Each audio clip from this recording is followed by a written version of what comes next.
Thank you all for coming this morning. I'm pretty excited to be presenting here and excited to be getting some feedback on these results. So this is very much a work in progress, so feedback would be appreciated. Today, what I'm going to be talking about is discrimination in online marketplaces. So the motivation for this paper was this observation that over the past decade, what we've seen is this proliferation of online marketplaces. You could think about Airbnb, which is what I'll be presenting on today, but we could also think about any number of other online marketplaces. So eBay, Amazon, relay rides where you could put a car, or Odesk.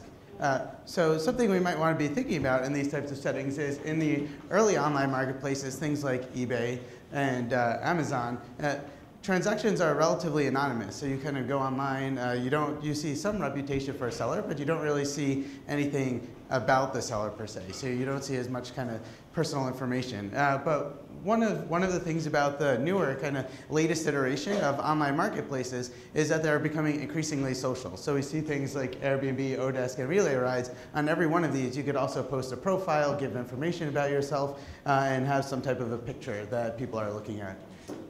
So there are a couple of things that are required for these things to function. So when we think about designing an online marketplace, one of the things that we need is a price mechanism. So whether it's an auction type mechanism, a negotiation type process, or just a straight listing price and a yes, no that people will give afterward. But you also need a reputation mechanism. So today what we're going to be thinking about is how these reputation mechanisms work.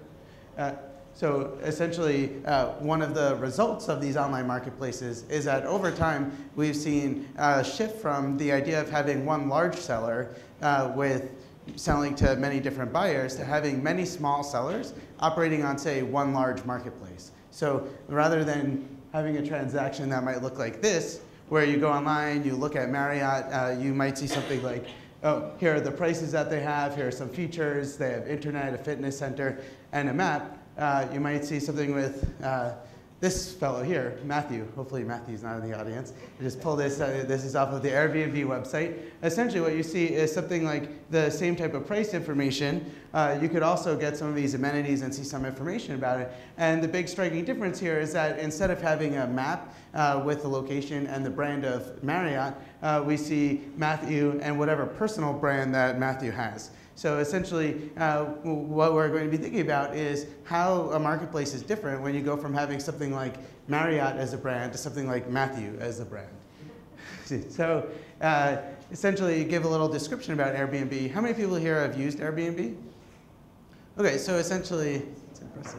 So Airbnb is a place where you could go and list a short-term rental. The way Airbnb works is anyone could go online and post your apartment or post a room in your apartment. Essentially, this was started in 2008, and it's gotten large really quickly. So this is something that's valued at $2.5 billion. They've got 300,000 listings. We could contrast this with something like Marriott, which has 535,000 rooms worldwide. They've had 4 million guests to date. 3 million of these were in 2012 alone, so this is really taking off. It's part of what we might think of as the sharing economy. So sharing economy meaning that instead of having this one large seller, having large numbers of these small sellers who are just kind of having peer-to-peer type transactions.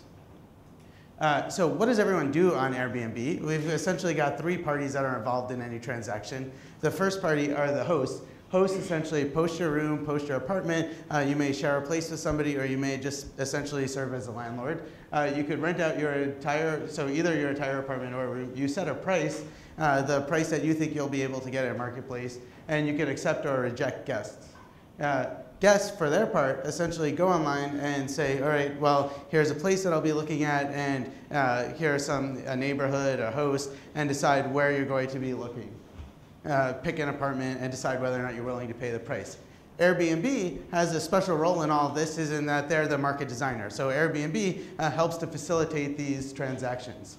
So one thing they do is essentially just serve as a meeting place where hosts and guests can meet each other and figure out what's in the market.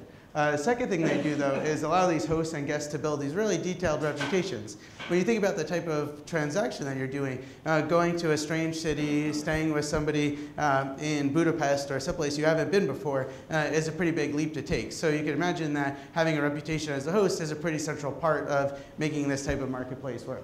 They also facilitate payment. So one of the problems with the earlier iterations of online marketplaces is that essentially they would just serve as a meeting place, and you wouldn't be able to transact because I might not want to give you money until I know that your place is real and know that I could trust you. On the other hand, you may not want to let me commit to letting me stay in your place until you know that I'm going to actually pay when I get there. So Airbnb essentially takes the money at the beginning of the transaction, holds onto it, and then gives the money at the end of the transaction when everything has gone smoothly. So quick view of what a search on Airbnb looks like for people who haven't used it before. Essentially, you go on, you might type New York, New York, and you get a list of possible places where you could stay. You could sort by price. You could see the names of each of the listings, and you could see here are the pictures of all the people that might be hosting you. You might have more details about what you want. Say, okay, well, I don't necessarily see the place that I want. So you go on and you might say, okay, well, do I want to be staying in an entire home, or do I just want a room in somebody's place? What's the neighborhood I'm looking for? And what are the amenities I like? So a complete list of amenities is you could search for things like, is there a gym there? Is there a hot tub? Is there a washer dryer? And is there a doorman? So these are the types of considerations people might have. When you find a place that you like, when we think about what reputation might look like on Airbnb, a host has the following type of reputation. Essentially, your reputation consists of these sets of reviews that everybody sees about you. So your picture, your profile, and also how satisfied guests are along a number of dimensions. So this is all kind of crowdsourced type reviews where whoever has decided to leave a review for you afterwards gets aggregated into these things about how accurate your listing was, how clean your place was, whether or not you were good at check-in. So check-in is a pretty central part of this. Whether your communication back and forth was good, how your location is, and what the value of your property is. So was this a good price or not a good price? So the purpose of this paper was to kind of think through just what are the things that are determining prices. So Airbnb, when I think about the results and what I wanted to get from this paper is kind of a little bit of a cautionary tale about designing a reputation system in an online marketplace. Essentially, Airbnb's reputation system is a double-edged sword. When we think about the nature of an online marketplace, you need a reputation system to function. Without this type of information, something like Airbnb wouldn't work. And it's true that on Airbnb, reputation does matter. So the characteristics that we think might affect prices are affecting prices. The characteristics about the property, the ratings people are getting, the characteristics of the host. On the other hand, there's a pretty big unintended consequence on designing this type of reputation system and just kind of letting somebody post a picture up there, which is kind of you open the door for something like racial discrimination. So one thing that we observe on Airbnb is that there's a pretty big price gap between black hosts and white hosts and the price that they're able to get in the market.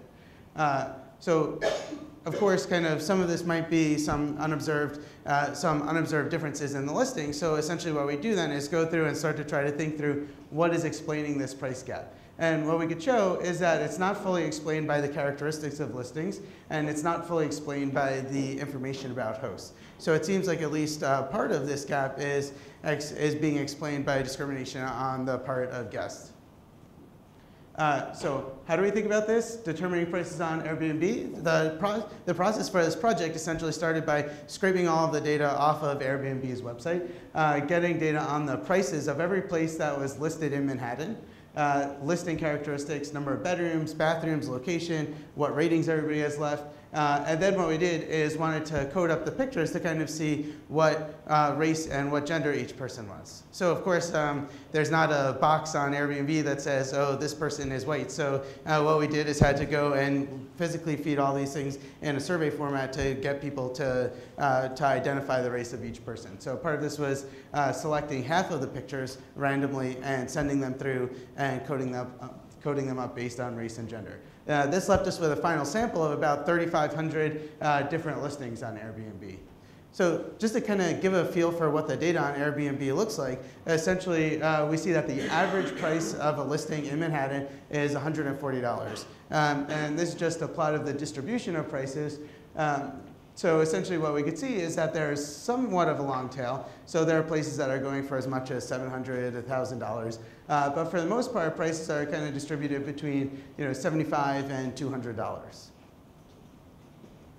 what determines a price? So here it's just anything with stars is significant. Essentially these are just noise. And some of the things that I take away from this is that the way people search on Airbnb is pretty different depending on if you're looking for a whole place or if you're just looking for a room in somebody else's place. So number of bedrooms, if you're staying with somebody else, is actually a bad thing. So kind of this means you're staying with more other people and less desirable.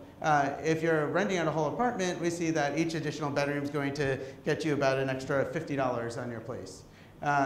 The accommodates is the capacity. So one thing that people do on Airbnb is essentially say, we've only got one bedroom, but we've got 3 bunk beds in there, so they hope that they could get more money from there. And both for shared apartments and non-shared apartments, the ability to kind of cram people into a room helps them to get higher prices. On the review side, essentially this is just plugging in all the reviews we see on here. And the things that kind of jump out at me are, okay, so cleanliness ratings and accuracy ratings kind of matter. Overall satisfaction, check-in, and communication don't seem to be doing much. But the things that really pop are, one, that when we see this strong negative correlation between value and ratings, this is being driven by the fact that when somebody leaves a review that says something was a good value, it's because the price was low. So it's all of these low price places are then going and getting high ratings in terms of value. But two, that location is the central rating that people are looking about. So when people are thinking about where to stay on Airbnb, kind of location seems to be everything.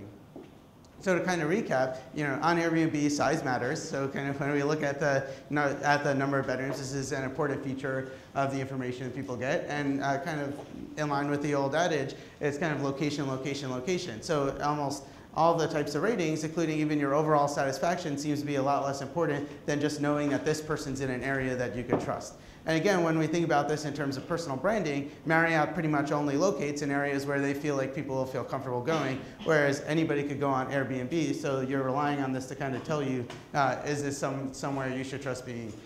Certification. So something that a lot of online marketplaces have been experimenting with is bringing out things like allowing you to say that you are on LinkedIn or that you are on Facebook. I find that these things don't really have any effect on price. And I think part of this is because the only information you get about there on Airbnb is just an indicator for whether or not somebody's on there, rather than any of the proper kind of information that you might want to see.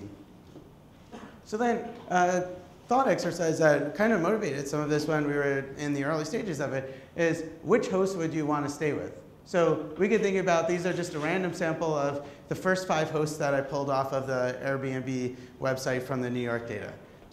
And we pulled all these people, and this is literally their profile pic. And the question is, I mean, this is a rhetorical question in the sense that, I don't know, it depends on what other information is on there. But the real question that I was thinking about is, as a market designer, is it kind of optimal or even fair to kind of allow people to build their brand based on whatever idiosyncratic picture they want to put up here in reputation? So we coded these pictures up. We essentially asked how many adults are visible, are there children, and then we asked them to code races. This is kind of like a standard way that this type of question gets asked when coding pictures in discrimination type papers. And then we just started doing some really simple summary statistics about what the data looks like. What's a distribution of hosts on here? So we see that there's more females than males that are hosting on there. I think part of this might come back to a trust thing in that it's easier as a female host.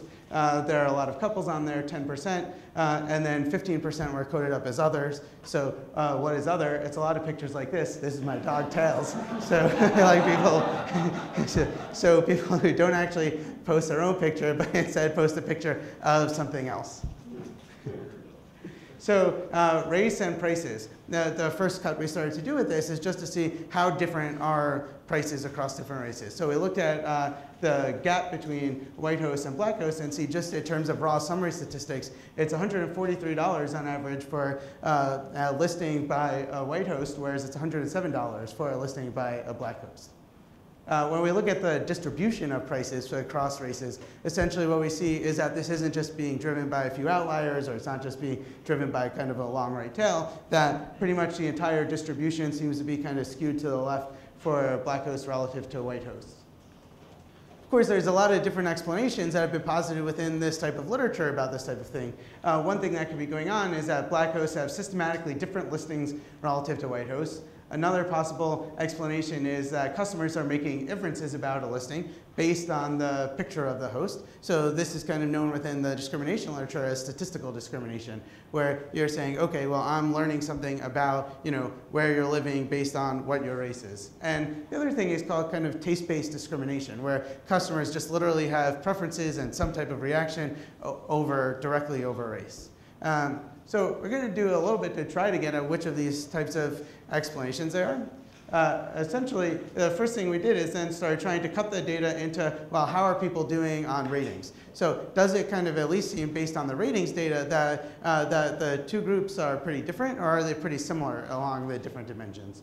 So one thing to notice is that for basically all of these, the two races are the same, except for location. So when we start to look at location, there's a pretty substantial, at least in terms of when you think this is a rating out of 10, 9.3 to 8.5 is a pretty large gap in the average rating people are receiving. So it does seem like there's some type of difference on the observable conditions. But what I would emphasize is that this doesn't explain the entire gap.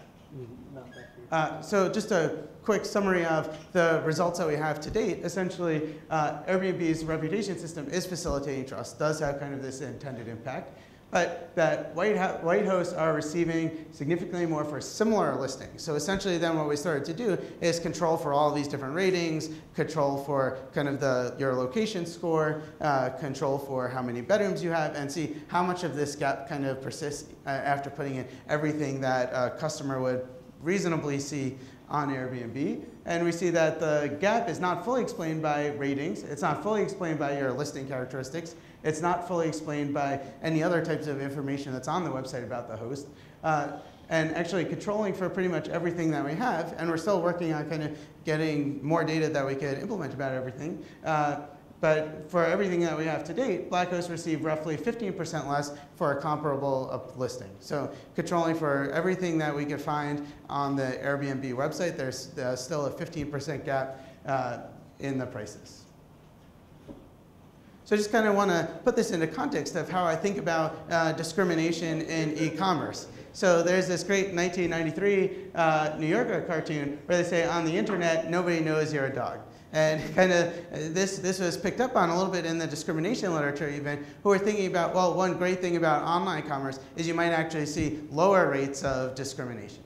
That now you have these more anonymous transactions, so even people who want to be discriminating aren't going to be able to. And this is kind of online marketplace 1.0. But now we fast forward to 2013, and kind of a lot of people know you're a dog. Like, so you're on Airbnb, and it says on Facebook, 273 people know I'm a dog. The rest can only see my limited profile. So this, I think, is somewhat representative of how we think that these types of marketplaces are shifting and what we should be thinking about as market designers. So for a conclusion, the next step within this project, essentially, it's pretty clear at this point that online marketplaces are starting to change the world and the way that we make all of our purchasing decisions.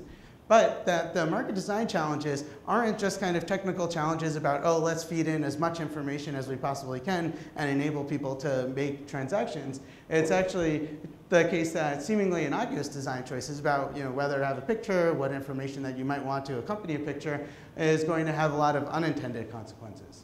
So as somebody who is designing a platform or thinking about what information to give people to make transactions, it's important not just to maximize the value of the reputation system, but also to minimize the unintended consequences. So I'd love to see kind of more work on trying to see what are the other types of unintended consequences that we see when we put these types of mechanisms in place, whether it's on a rating system or explicitly in an online marketplace. And the final thing I want to say about this is it reminds me of this paper. This is a great paper about orchestras, and it's called Orchestrating Impartiality. And what the paper showed that is, it used to be the case that orchestras were very male-dominated. So you kind of would go to the orchestra to see the symphony, and nearly it was 90% male.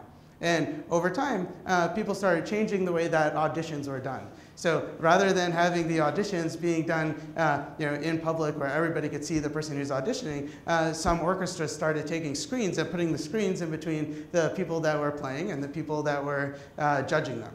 And what they found is that judges who were listening to somebody who was behind a screen were much more likely, or gave much more favorable ratings to women than they did in a situation where they actually were also looking at them. So there's kind of this gender penalty based on observing a female who's playing, even though you're just judging them based on the market. Well, so in reality, in real world transactions, it's pretty hard to like take a screen and stick it in the gap and say, okay, well, it doesn't really matter, like we're just gonna have this. But one of the great things about, and the promises of online marketplaces, is that one of the big choices that you have is where exactly to put screens up and what types of screens you can have to kind of get this type of efficiency, but without having some of these unintended consequences. So that's it. Thank you.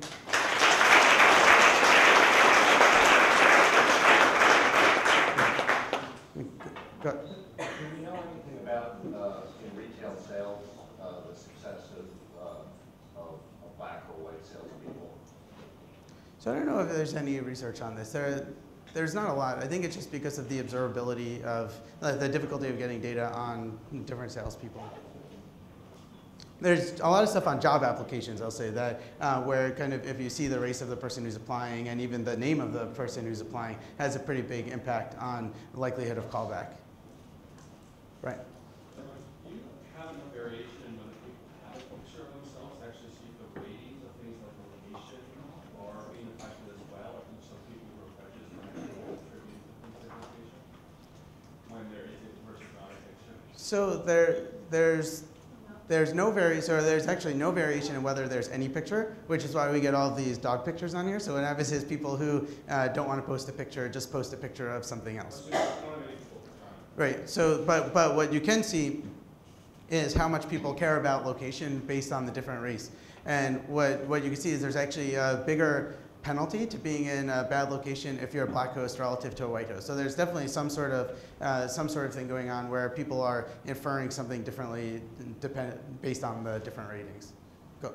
But the host sets the price. It's not a bidding process. Right? Yeah, it's definitely. Yeah. So isn't it potentially that the black hosts are just underpricing as opposed to discrimination on the customer side?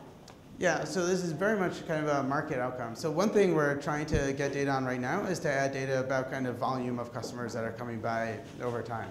But yeah, it definitely could be the case that they're just inferring something different about what demand would be. Go. So you're conditioning on the ratings, but the ratings are by people who were customers. And so, I mean, is there a potential bias there, and which way does it go? It's not even obvious. So people maybe who are less likely to, customers who are less likely to discriminate are the ones who actually were customers. Yeah, so I definitely agree that there's this issue. It's not clear kind of what the direction would be. So I would guess that if you were to survey the whole population, that would be more gaps between black and white hosts on even these other dimensions. So I think part of the reason that you see that there's only a gap on location is because on some of these other things that you're getting customers who aren't discriminating against you. Go, sit here. This is another feedback. Like, so I was thinking like locations could be so important that you might want to think about the interaction of locations on all the other effects before we conclude that there is a 15% effect, right? So I don't know whether we tested that out. Because location might be the most important variable, and that probably is affecting whether you have more rooms or space or whatever, and we are not accounting for those. So are you saying, so interacting location? Interacting location ratings with all the other variables that you have. Because potentially everything else is getting... So location is more important when... Yeah, so we definitely could do more on that. The other thing we're doing is trying to get exact locations and estimates of everything. So to get, rather than just a location rating, getting kind of literally dollar values of things. Good. Do you look at the composition of the customer base, like by race, display, activists, and Yeah.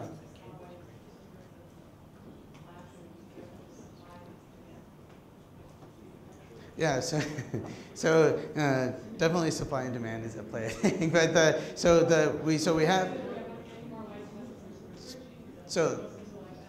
yeah. So I think this is definitely I think it's definitely part of what's going on here. So Airbnb is a predominantly white site. So when you think about just what the customer base is on there. So we have customer data, and we're in the process of coding up place by place level customer data to try to see if there's this type of sorting by race across places. It's interesting because like you would think that if it were just a pure story of sorting, that it might kind of shrink actually the gap in the prices between the two, right? Because you might just expect to see sorting, but not necessarily average price differences. Yeah. Hold on a question. If the customer is black and you want us to show that they got us another black host, they would also fix lower prices or biased towards their own race. So it's hard to see because the prices that are just essentially posted prices.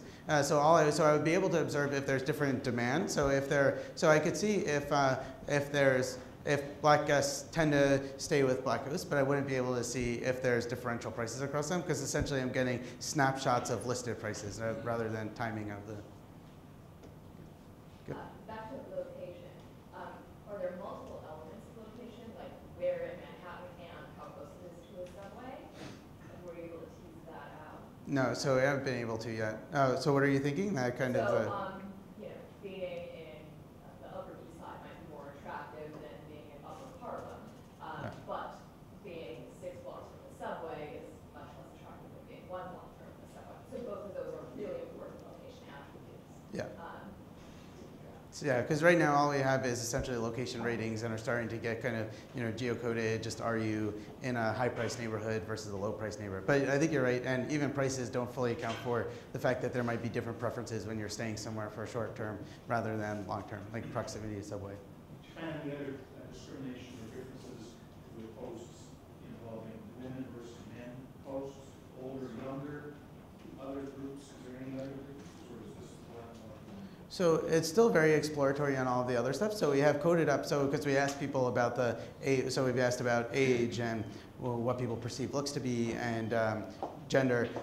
We see some stuff on gender, which is kind of consistent with the fact that there just that there just are more women on the site. But I think kind of in general, women are getting slightly higher prices than male hosts. Yeah.